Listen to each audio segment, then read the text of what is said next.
السلام عليكم ورحمة الله وبركاته.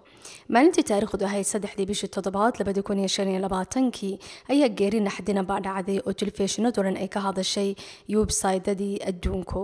waxay ahayd geerida ciyaartooga caanka ee u ciyaari jiray naadiga Liverpool ee Ingiriiska, ninkaas oo la yiraahdo Diego Jota, waa nin u dhashay dalka Portugal u dhashay.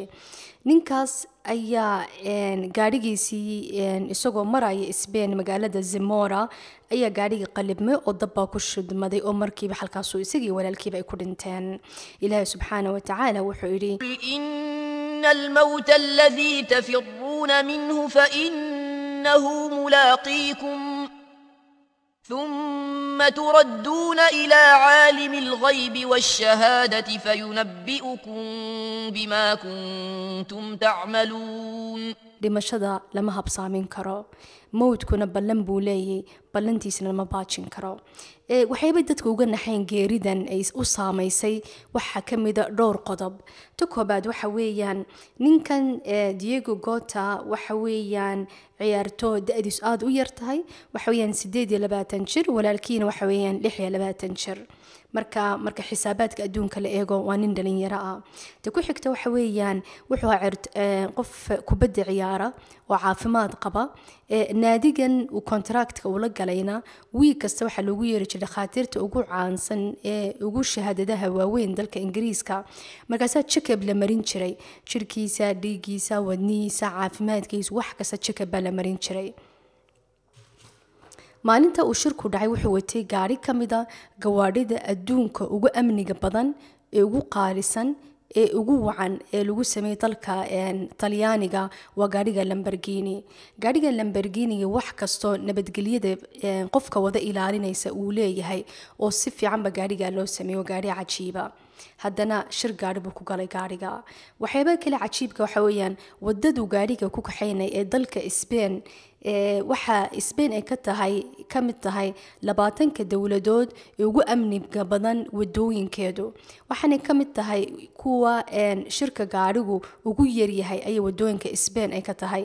markii la xisaabiyo waxa la arkay 100,000 qofba 3.7 kamida ay ku dhacaa shir gaari.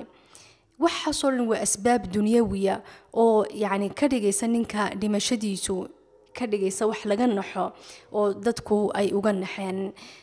waxa kale cajiibka waxa weeyaan gaariga uu raacay wuxuu u raacay suu nabadgelyadiisa caafimaadkiisa u ilaaliyo. dhakhaatiirta waxay ku yiraahdeen dayuurad ma raaci kartid oo pressureka dayuuradda ma xamilayo wadnahaagu iyo sanbabkaagu, sababtu waxa weeyaan qalniin buu galay. marka wuxuu u doorbiday inuu gaariga u raaco suu nabadgelyadiisa caafimaadkiisa u ilaaliyo. qorshihiisu waxay ahayd inuu Portugal ka baxo oo hortan Spain uu tago. Spainna markuu tago halka uu dooni ka raaco suu galo Ingiriiska, hadhowtana uu gaariga kaxeeyo oo Liverpool sidaa ku gaaro. markuu ka soo baxay dalka Portugal isagoo maraya Spain ku dhex jira ayaa magaalada Zamora oo ku taala Spain halkaas uu ku sugay subxaanallah malikul mawtki. taayirkii gaariga ayaa bilaa sabab بلا مشكلات بلا علاد isagoo xataa ana wax aanu jirin ayuu kaligii qarxay. markuu qarxay gaarigii baa qalibmay, isla markiiba dab baa ka baxay gaariga oo labadii nin walaalo ah halkaas ay ku go'aan ku dhinteen. lacagtiisii gaarigii qaaliga ee amniga badnaa ee waxyaabo badan amnigiisa ilaalinaysa lahaa, caafimaadkiisii, xilku hayay, shabaabkiisii, dadkii jeclaa waxaasoo dhan way baajin kari waayeen dhimashada. ilaahay subxaanahu wa ta'ala wuxuu yidhi ina ajal allahi idaa jaa laa yu'akhkhar low kuntum taclamuun. sadaqa allahu alcadiim. talow inakuna sidaan lanahay xaalkeenu waa sidee? ma u diyaarnahay in ilaahay qaabilno? salaadeena iyo cibaadadeenu sax ma tahay oo maalinta inakuna diyaar ma u nahay? waa mahadsantiin. wassalaamu calaykum waraxmatullaahi wabarakaatuh.